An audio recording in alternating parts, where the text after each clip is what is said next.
თავდაცვის ეროვნული აკადემიის რექტორად ანდრო ბარნოვი დაინიშნა ახალი უფროსი შეიარაღებული ძალების ხელმძღვანელობას დღეს წარუდგენს. თავდაცვის მინისტრის მოადგილის განცხადებით ანდრო ბარნოვი თავდაცვისა და უსაფრთხოების სფეროში ერთ-ერთი წამყვანი ექსპერტია და მას სხვადასხვა წარმატებული პროექტი აქვს განხორციელებული.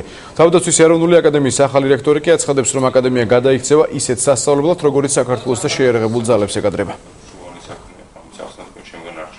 დიდი ხანია თანამშრომლობთ სამინისტროსთან არასამთავრობო ორგანიზაციის ფორმატში. მან ხელი შეუწყო დახმარება აღმოუჩინა თავდაცვის სამინისტროს არაერთი წარმატებული რეფორმის განხორციელებაში. ჩვენი ორმხრივი თანამშრომლობის განსაკუთრებულ ინტერესს ბოლო დრო წარმოადგენდა განათლების სისტემა. ზოგადად ამ ორმხრივ ინტერესთან გამომდინარე იქნა მიღებული გადაწყვეტილება ბატონი ანდრო დაეხმარება თავდაცვის სამინისტროს თანამედროვე აკადემიის მშენებლობაში. პრიორიტეტი არის ცხადია ერთი, ეს არის ძლიერი ოფიცერთა კორპუსის აღზრდა. გვაქვს სამხრივ საკმაოდ პრობლემები, რომელსაც ჭირდება გადაჭრა და არის სამინისტროს სერიოზული განწყობა იმისაც, რომ ყველაფერი გაკეთდეს სწორედ ამ პრობლემის მოსაგვარებლად და ისეთი აკადემიის აცაშენებლად, რომელიც გრძელვადიანად ჩვენი შეიარაღებული ძალების აღშენებლობას მუდმივად შეუწყობს ხელს მომავალში.